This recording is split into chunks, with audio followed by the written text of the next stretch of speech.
The interests of each is the good of the all, and that is the whole of the law. Welcome back to Tradespotting, where we cover GME and AMC like nobody else, and to a degree of accuracy which is outstanding. And we're going to start off pretty quickly and go straight into the charts, because where I am, it's the middle of the freaking night. Today is the 30th of November. That's a particularly special day for me because it's my brother's birthday, Rocky Outcrop. If you were there for this morning's stream, it lasted until late on this evening. It was fantastic. It was so great to be there with so many people being so nice to my best friend. Thanks so much. And he put in such good effort and did such a good show. There's so many lessons there. There'll be more to come now. So GME, we've got it in the chart behind us. It's the 1 minute chart. And as I say, 30th of November, this is at the beginning of today. We're going to go through price action as it happens, see if there's any lessons to be picked out, talk about the trend and the momentum that evolves in front of our face. Use that information along with the TA across different timeframes to come up with the likely path of least resistance. As you can see on the charts behind you, there's a number of support and resistance lines, these white horizontals. You can also see these orange scoops and these green ones to the top side. These would be good places for prices to go to. I think the orange will likely lead to further continuation if we don't turn around at one of these horizontals. And down at the bottom here, you can see around 171, 169. That's the bottom end of where I expect trend to go to in the short to medium term. I'm not speaking about today, and that was the price action that just evolved that we're going to go through, nor tomorrow. That is the next time markets are open, subsequent to watching this video, or it being published at least. Then at that point, within the bounds of our ranges that we're talking about here, just below 190 to this potential horizontal, $188. We've talked about it for a while. 177 below with a horizontal at 181 to 182. That's a liquidity zone. And then this ultimate low, which we're hoping and anticipating is that, should it get there, would be a higher low on the macro timeframes. But we're not talking about them. We're talking about the miniature timeframes right now. So I'll get everything onto the screen and then hit play. As you can see, I've got Rocky Outcrop's RSI below here. It talked about the momentum, massive drop back down, flash on the Rocky Outcrop RO flash, come back up, fill that good, and to a degree, that's a weak start. I see us persisting below 200. We come drop back down, test that first horizontal level that we talked about here. Maybe spread this out a little bit. You can see we're now at that 188, bounce back up above the support, hopefully testing up towards 200 again. A little bit lethargic price action, not doing what we'd like to see it doing, not with the same velocity of trend, although we did get a positive move on the RSI. Looking left, that was looking to be on a 1 minute time frame, potentially a swing failure, though we have now tested that same level again. At that point, RSI weak, right? Weaker than it was before. That's the 1 minute time frame. We got a good shoot up at the last couple of seconds, the last couple of bars. That doesn't turn up on the RSI. That's the momentum indicator, which will change ahead of price. But price itself hasn't managed to break any important horizontals, nor has it managed to do anything particularly positive down below. Is this a W? I wouldn't really say so. Is it low enough at the bottom of a trend? Not really. There's no bullish divergence on it. And then subsequent to that, although you have got a linear progression on these lows at the bottom side of the RSI, your price action above the center line hasn't really resulted in anything positive. For when the RSI is above the center line, you haven't seen anything positive reflected in price action, and that's a negative. So on top of that, you have now got a positive trend on this 1 minute time frame with the Rocky Outcrop DMI. But what does that 1 minute, right? Well, there wasn't all that many lessons to learn, other than the fact that the 1 minute in of itself won't predict long-term moves or give you much in terms of a range that you can rely on. Now, here we have it on the 15 minutes. You can see that looks far more logical, that it would fall over in this way. You also see the reliability of the TA. Here's the bounce in between these levels. It does it again, likely does it down here. We can look left and you know why we've defined them. If you were following along, you'll see the Fibonacci levels that added to certain areas and drew the eye, which is why the lines are where they are, and it's why price action bounces where it does. So down here, bottom side, you're thinking 169. Perhaps it doesn't get quite that low. Around to 171 would be our ultimate upward sloping demand line that has persisted below prices for our entirety of this formation up at these levels being above $30. That continues and we expect it to be that way for a while. On the top side, we haven't really got a close line of the same nature, that being that one that heads counter to this direction but provides similar understanding in TA on the top side, a supply line, but we don't have one of those downward sloping diagonals really that close to price action. Sure, it could be this one, it could be the one across the top of these levels here when you look at it on a weekly time frame, but we did break that, test horizontals above it, persist there for long enough that it made it ambiguous as to whether that line was quite as important as, say, for example, below us, which we've never broken, we've only tested and added significance to. So let's see how it holds over the next wee while. In the 15 minutes, you can see that RSI did make it back above the center line, despite price action continue its downward trend. There is, to a degree, a positive sign that the DI positive is persistent above the DI minus, but there is no strength on that based on the ADX, and you've actually got the DI minus following you up, so there's nothing really to be looked for that's positive there. 1 hour time frame, this RSI is now the weakness that we saw and described because, you know, price action wasn't following through with the momentum. And what that meant for the general case when you were looking at price action here is that you're likely to see weakness on higher time frames, especially on the momentum. There is, if you can get above that center line, positive, but you'd need to see significant moves on price action to take you there, and at the minute it doesn't look like it's happening. Plus you've got a test between the DI minus and the DI positive, and it looks like you're about to lose it. On the 4 hour time frame, you have now still continued that downtrend, lower low than you previously had on the RSI.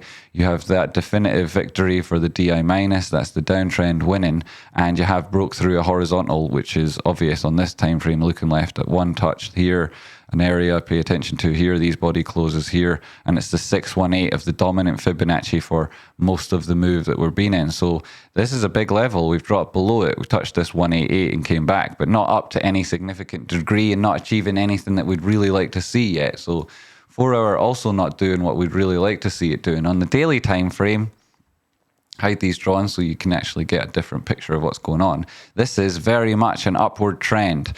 Things are looking strong. You can see these areas below that we talk about as being higher lows, and that would be a continuation of this positive trend with, now I put the drawings back on again, this big low, and we anticipate now a further higher low, after which it would only be logical to look to, we've had one higher high, two now, and then a further higher high continuation of that trend to the top side. I would expect that to start forming an upward sloping channel. The top side that I would expect that to reach in any of the, like, you know, before people go too crazy, you know, at 377. Before that, you're looking at 292, and then there's loads of horizontals that are much more relevant and less exciting. And we've recently been there though, so we're reliable and things that we can rely on. That's the top side targets. And on the longer term time frames, you see we've swept back around now to everything's looking absolutely lovely.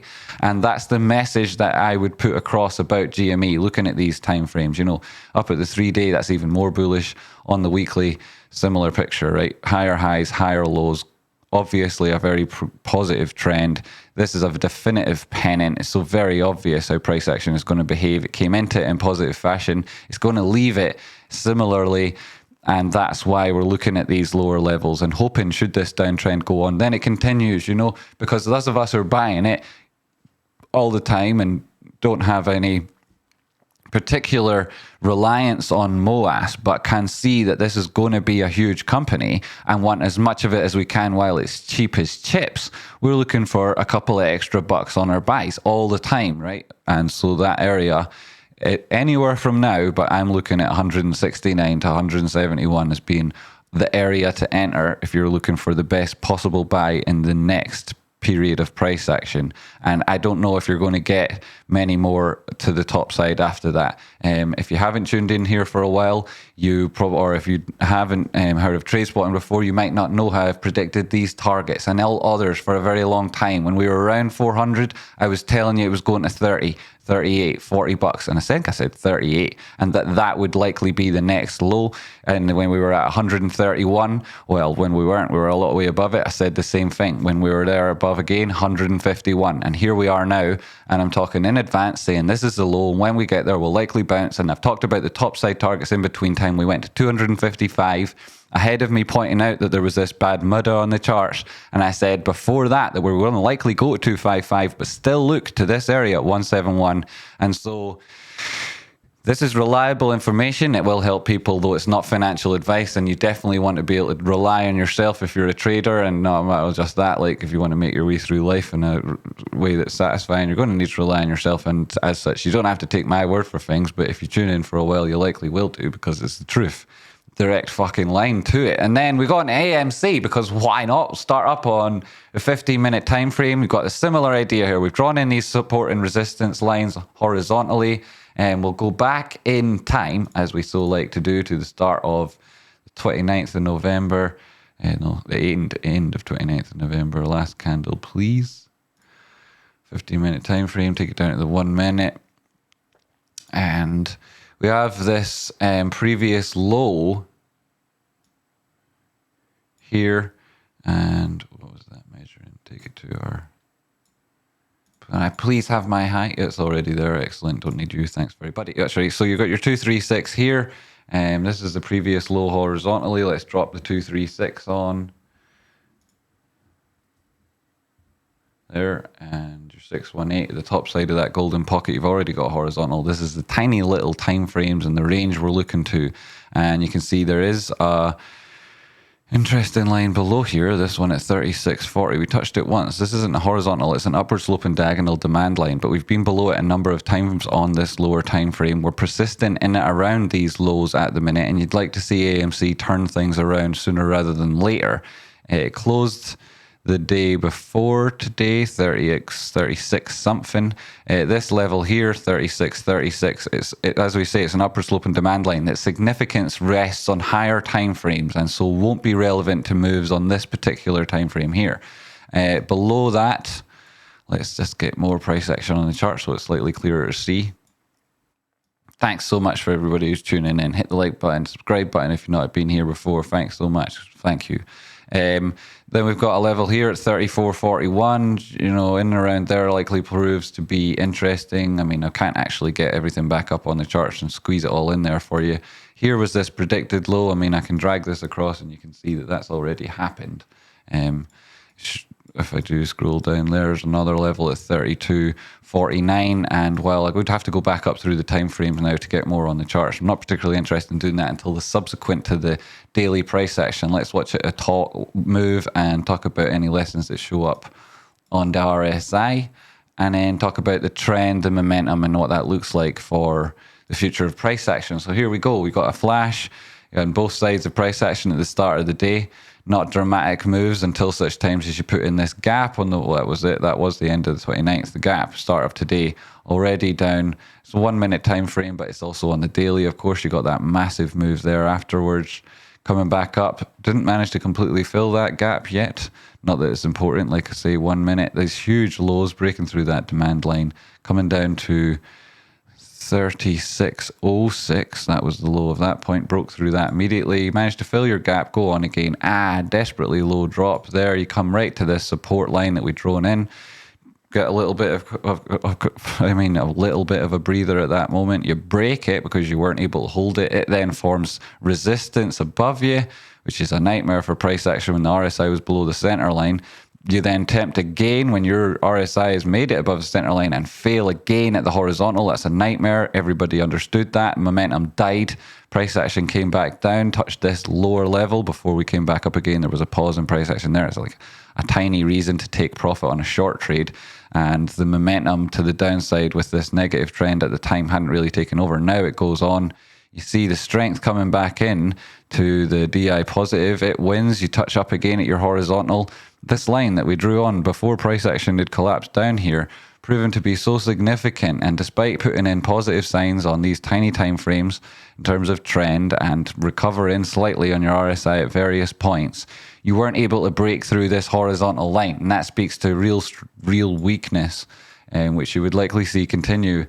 And then let's go back up through the time frames and fit more on the chart so we can see what exactly is going on here. You're down now below the C point on this previous harmonic we were looking at, and perhaps, the give or take within that might be encompass this area, or perhaps this is the the turnaround that we predicted, but it certainly looks like there's a little bit more on this should things continue. You've got a higher low on your RSI than you have previously here on the 15 minutes, so a touch of bullish divergence, and perhaps if you were to draw in a Fibonacci on these levels, I'll do it to the right of price action so that we can still see what's going on.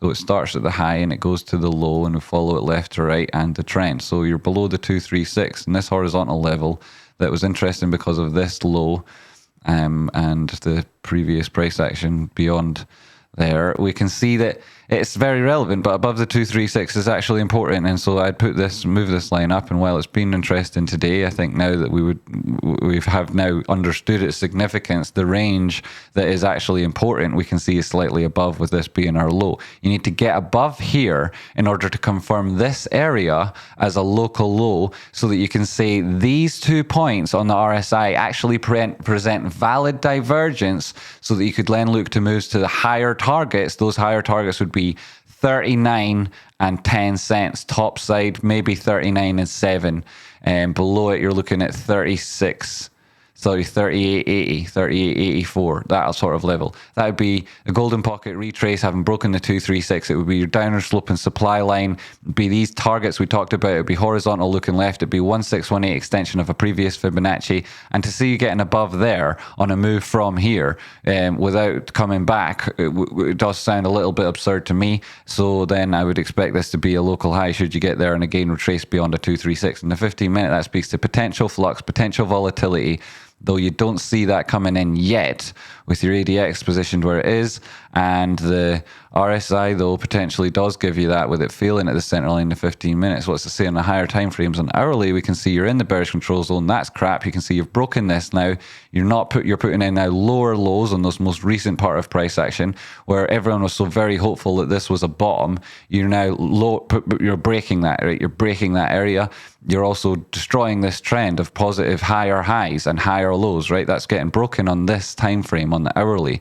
See, well, what else is happening here? You're in the bearish control zone. That's crap. You've now not actually got bullish divergence on these time frames. That's crap. You've broken what was a positive linear progression on the bottom side of your RSI. That's crap. You can see that the negative trend is so strong here, and it's supported by the ADX. That's really bad. I'm going to get off this before I get nasty DMs. Then into this, right? Okay, so things are looking really shit at the minute and have been really tough for AMC. And the truth is that things could get worse, right? Your 1.618 extension, you're at 27.67. I'm going to now drop a horizontal line on there because it has become relevant. I can see that if you hold this green line, you're looking left, right? Yeah, still higher than A. Great. If you go below this previous low, you drop below that 1618 extension, likely there will be a positive move to the top side at that point. But that does not speak well to the long-term health of AMC. It's like I would change this formation that we're now getting to see, like you aren't, because it's the mess, right? But I'll turn that off so you can see it. This potential positive formation would then not be consolidation, nor would it be a bull flag. It would be a failure. You might come in and close this RO flash at 1088, and we're talking about something that's on a daily time frame. So to the extent that we've tested this, the probability of that happening at some point is incredibly high, right? Which speaks to the incredible danger if you're not managing your trades correctly and you're not wise about trading this thing, or you're not aware of the potential for these sort of moves, or you don't have access to these indicators, which is fair enough, right? Because perhaps you aren't aware of the amazing resource that is youtube.com/Rocky Outcrop, though you really ought to be. You should make it your business to know the best information and find out if there's somebody amazing on YouTube giving it away all for free. It's within your best interest to check him out. Happy birthday, Rocky, you fucking legend. Right, daily time frame, things looking a little bit dodgy. You really want to hold these levels above 29.34. There will be bounces there. I just don't like seeing it putting in tests of these lows. Right, it's not like GME's doing that. This is supposed to have a lot more positive momentum. Can the overall market conditions push this down? The way the narrative that they tried to force down your throat recently, it's possible it could, right? It's possible because a lot of the people that are also investing in this are institutional investors. So people asked me, 3-4 weeks ago, what are the implications of us going long in AMC if it's true, like it seems very much to be, that Citadel and Co are also long in it? And my answer was, and never is, well, there's an ethical implication. No, not really. My answer is you can't trust them. You can't rely on them. You don't know what other positions they've got that will change their own risk profile. And quite possibly you've got completely the wrong end of the stick with that question. And maybe what you want to think is, well, if there's institutions in it and those institutions are very much risk off at certain levels, if things go beyond their risk corridor, nobody fucking wants them. That can have a different implication for how the price action will evolve when the float isn't entirely owned by obstinate, unreasonable apes, as it is with GME many, many times over, which is obviously much easier to do because there's far less of these shares around, and the narrative has persisted with GME for longer and across a much greater price range. You know, they both came from below $5. They've gone completely different levels. They've both been in the stories have been going on nearly as long as each other. So there are significant differences by the chart. I'm not saying that the AMC is bearish. I am saying that. I'm saying in the minute you're in a period of flux and it's not as bullish as GME. So everybody out there, YouTube and elsewhere, right, GME/AMC, and they talk about them as if they're the same. They're providing inadequate information to their viewers, and it's irresponsible, and it's on you not to take that though, right? They'll put their shite out no matter what. I've tried stopping them, doesn't work. So this is the AMCTA up to the daily time frame. Let's check it out on the weekly and say things are still positive, still could be a bullish flag, right? Its price action could come down here to the 24, 27, could come down and test this horizontal here. Looking left, you've got 1, 2, 3 touches. This area, when price action broke down, it was significantly different chart below this area. You come back and test this area at $21. $22, likely that's a huge bounce and probably a really good buy. But is that what everybody else is talking about AMC is saying is potentially possible? If it happens, how will those people feel, having been told that the complete opposite was likely to happen any minute, imminently? Right? Well, I mean, you know, perhaps not very positively, and so another reason why, and it's not just their own careers that they're driving into some existential cul-de-sac, or why it's maybe perhaps not the best decision to put information out there that might confuse good people, but also it can lead to expectations that in the end, if they're not met, lead to negative moves and people cashing out and things. And it's better if you're aware of the potential, right? Especially if you're a hodler and you feel as though somebody's promising you something, and I'll promise you that I'll always tell you the truth. And at around $18 there, that zone up to around 22, that's a buy and a bounce. Though the likely level you'd be looking to price to come back to is in around here. That would be a 50% move. That's going to be hugely tradable to lots of different people. The fact that it's tradable will impact on people who are hodling and looking at these moves. And I'd strongly advise you to think about all of these things so that you're comfortable with price action as it happens. There's it on the weekly time frames. Things are still very positive. It could be a bullish pennant. It has got a very severe supply line coming in at the highs. It hasn't really got any definitive line below it that you can take thing. I mean, you know, there's various ways you could draw it, but none of them are really coherent nor integral to how you would expect things to.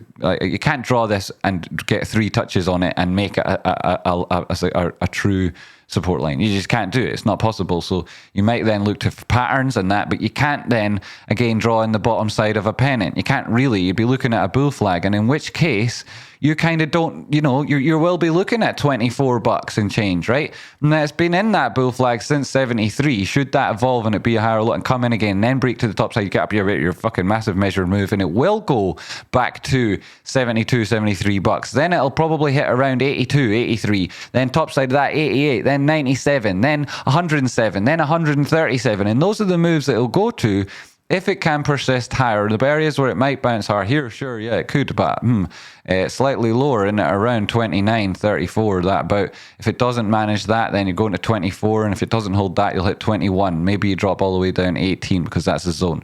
And that's the long-term TA for AMC, including the areas you need to look out for below. Why am I talking about those? Well, what the fuck else? I mean, that's what the chart is, isn't it? Like, you know, you want to hear about profit targets to the top side, and you want to, right? Well, you've got this gap. You'll probably come in and fill it at 38.90. You've got an area of volatility around $41 or just under it, and that's interesting. You've got a high around $44 and change, which is a very significant area horizontally. I could do on the drawings and show you why, but I can just point out, you know, really here, 47, 41, top side of that. Will I expect to move to there in the short-term timeframes? Not really. It would be very contrarian, though I don't expect it. It wouldn't break the overall structure or formation. You could come up to these levels and die, and it would be, you know, continuation to the downside would be expected. You look left and you can see 28.72, 29.50, and 31.50 are all areas where prices are likely to bounce there. And that might take you on to these levels on the top side. Let's turn the drawings back on again. You can see more of that. Downward sloping supply line here. A number of horizontals coming into play. Fibonacci levels at the same time. Top side up there around $44. So much that you need to break to get through there. There's no point even deleting this cobweb of Fibonacci's, because you can see just from the blur that there's just so many different things going up there, right? Going on up there. And that's the AMC and GME TA. And any minute now, this video is going to end and roll into Tadpole Games. Tadpole Games number 10. I can't believe it. We made it this far. I say that about lots of different things. And truly, Tadpole Games is one of those blessings that I'm so happy stuck around and managed to persist. And we're going to do another one any minute now. And there's a number of things you can do to get through to the final. Should you be punted out before that, before get to the last round, before you be punted out before then, or should you not manage to make it through all the rounds, or should you need to lip off to the loo or something and miss something important? You can always get through if you tweet at me at Tradespotting, _Tradespotting, a picture. And this week, the art round is 2 tadpoles waiting for Godot. So if you've got the skills and you think you can do it in time, then tweet that picture that you'd drawn at me publicly at _Tradespotting, and maybe you'll make it through to the last round and a chance at saving our bacon against these amphibious bastards. Right, excellent. Thanks so much. Hit that like button, hit that subscribe button. Thank you so much for everything that everybody does to support the channel, from every donation to every second of watch time and all those likes in between. Thanks. I appreciate you so much. Happy birthday, Rocky. Happy birthday, Scotland. Happy fucking... Love you guys. See you soon.